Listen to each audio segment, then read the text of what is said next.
again, blocked at every turn, and this government at the end of the day must front up and be accountable. Mr Speaker. I call the Honourable Minister Tony Ryle. Mr Speaker, that was a most interesting contribution from Mr Clayton Cosgrove. More interesting by the fact of he mentioned the words lineage and history. Well, let's look at his lineage and history in terms of his involvement in politics. He was one of the key men backing the Honourable Mike Moore, senior Labour Party MP in the government 84 to 1990. Honourable Clayton Cosgrove. Whilst I share the Minister's respect for the Honourable Mike Moore, I think I was about 14 years of age, and what the hell does this have to do with the bill? Well, it's hardly a point of order, but I was going to say to the member that the member is replying to a speech and he's able to do so under Speaker's Ruling 46 Part 2, but of course that only goes on for a limited time. Thank you. And the point of order, the Honourable Trevor Mallard. Mr Speaker, he's just not allowed to blatantly mislead the House. I think anyone who... I'm not going to say that the member looks his age, but sir, I think all of us know that Clayton Cosgrove was not in the Minister's office when the Right Honourable Mike Moore was a Minister, and for most of that time at least he was at school. Thank you. It's a debatable issue, mind you, but I appreciate the point that's made, and I'm going to call the Honourable Member Tony Ryle, whose time will start again.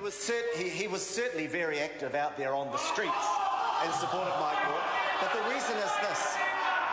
Mike Moore, Annette King, Phil Goff, Trevor Mallard all traipsed through that lobby to sell almost $10 billion of public assets during the 80s.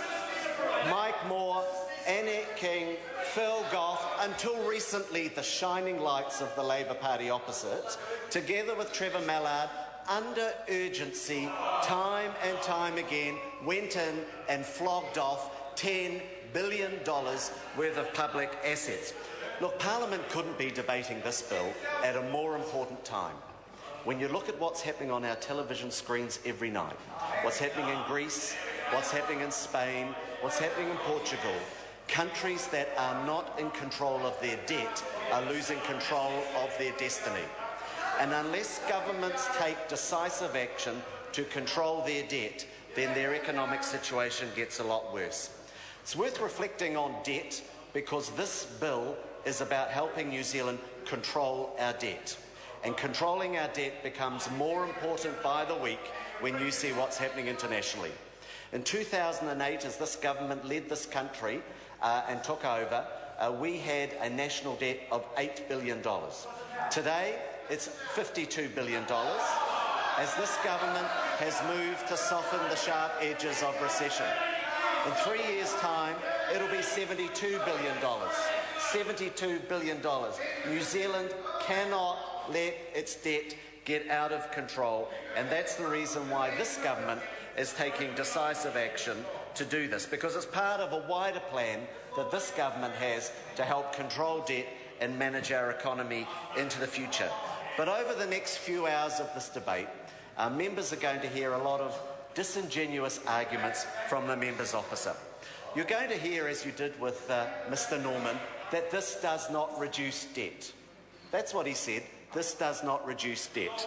Well, I just look at the 2012 budget policy statement. He didn't mention that. In the 2012 budget policy statement, which it says quite clearly, the overall fiscal impact of mixed ownership is a reduction in net debt. So you'll hear about that. But the fact is, it does help control debt. The proceeds go into a future investment fund, which is used to invest in schools, hospitals and other assets.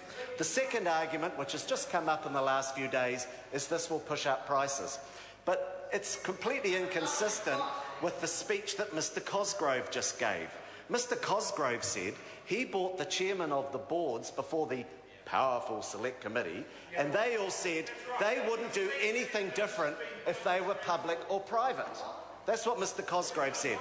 All three chairs said they'd do nothing different if they were public or private. But then on the other hand, we've got the lefties saying if they're privately owned, the directors are going to put the prices up. So on one hand, they say it doesn't matter who the owners are, and then on the other hand, they say, oh, if you change the ownership, up go the prices. The fact is that there's a highly competitive electricity market in New Zealand today. Highly competitive. In the last few months, 420,000 New Zealanders changed power company. 420,000 people changed power company. Now, the Labour Party says that New Zealanders are so dumb they don't know how to change power companies, and so they're all being ripped off by private electricity companies. Many of those 425,000 people changed to private companies. They changed to all sorts of companies as a result of the power switch, and that's very, very positive, a good sign. The third thing they're going to tell you is these shares are all going to be sold off to foreigners. And did you hear the story today? Mr. Shearer said it. These New Zealanders are going to get these shares, and then they're going to be offered a price, and then they're going to sell them to the foreigners. Well, actually, I'm standing on this side of the House because actually I trust New Zealanders to hold shares. The fact is, this side of the House does not think ordinary New Zealanders are good enough to own shares. You don't think Mr. Chairman, those members opposite don't think New Zealanders are good enough to own shares. Who do they think, these uppity people who think they can own shares? Who are they, these electricians who think they might be able to put some of their savings into shares? Who are these uppity tradespeople who may want to buy some shares? And they can't be trusted. They'll flog them off at the first opportunity. We don't believe that. That's your attitude. That's the Labour Party green attitude to ordinary people. They can't be trusted to own shares. We think they can. We think the Port of Tauranga is a perfect example of how sensible New Zealanders make decisions. Port of Tauranga is 55% owned by local government, that's like central government, and 55%, and 45% owned on the share market. Now, those shares were issued generally to New Zealanders. If you followed the Labour Party's line, all of those shares would have been sold to foreigners, because you can't trust ordinary people to own shares, can you? That's what they say. In the Port of Tauranga, a mixed ownership model type company on the New Zealand Stock Exchange, the New Zealanders are buying out the foreigners. The New Zealanders are buying out the foreigners because we trust them. And the scrutiny of the companies, that's another argument that you're going to hear. The fact is that because they won't necessarily appear before the Finance and Expenditure Committee, Air New Zealand does, it's a mixed ownership model company, but because apparently they're not going to appear before the Finance and Expenditure Committee, there's not going to be any good scrutiny of these companies. Well, they appear once a year before the all-powerful Finance and Expenditure Select Committee, but in the end, what's going to really hold these companies to the fire is the continuous disclosure required by the New Zealand Stock Exchange, and the fact that very smart analysts are going to be looking at these companies to see how they're being managed and performed, and actually helping improve the value of the Crown investment as well as the private investors. So this legislation does a couple of things that these people opposite would never want to admit. It legislates 51% New Zealand government control, full stop, for all time.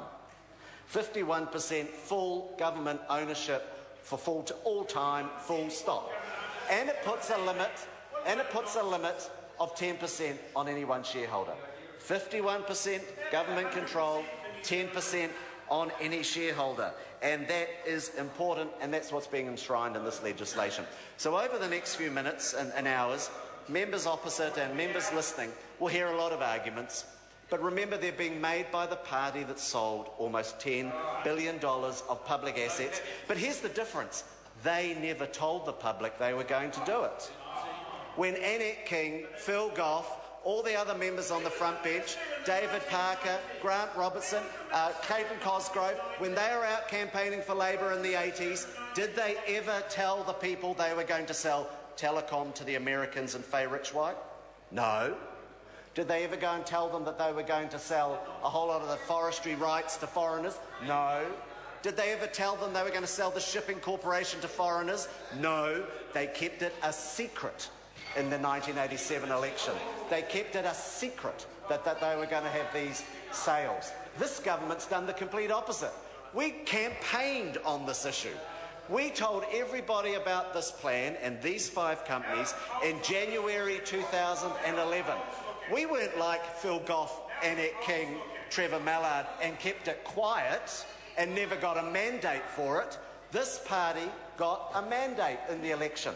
That party spent its entire campaign, its feckless, hopeless campaign, on this single issue and got the lowest vote they have ever had in the history of the Labour Party.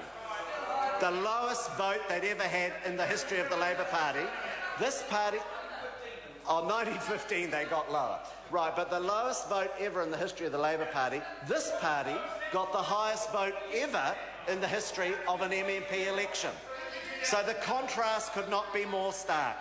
When they sold $10 billion worth of assets, they never told anyone, they never got a mandate, and they did it under urgency. This party opposite campaigned on it for a year. We've been upfront about it. We're not rushing this through legislation. There was a select committee process. No select committee process when Labor sold $10 billion worth of assets. This party opposite has followed a very good, rigorous, publicly endorsed, open process. And the fact is, this government is making the important decisions as part of a wider plan to help get this country moving forward and controlling our debt. Point of order, the Honourable Member Grant Robertson. Mr Speaker, I seek leave of the House to table a list of the National Party caucus and cabinet in the 1990s when they sold assets including Contact Energy, including Mr Tony Ryle. Is there any objection to that course of action being taken? There is none. Point of order, the Honourable Trevor Mallard. Mr Speaker, I seek the leave of the House to table the report of the committee, I think the Government Administration Committee, on the State-Owned Enterprises Bill when it passed, I think in 1988. Mr Speaker, I sat on that committee. Well, and for the member to say it didn't exist just would indicate, sir, that he's either mistaken or a liar. Order. Now, the member knows he can't use the last word. He will withdraw the last word that he used. I didn't say he was. I withdraw. Okay. Is there any objection to that course of action being taken? There is. I call the Honourable Member Andrew Williams.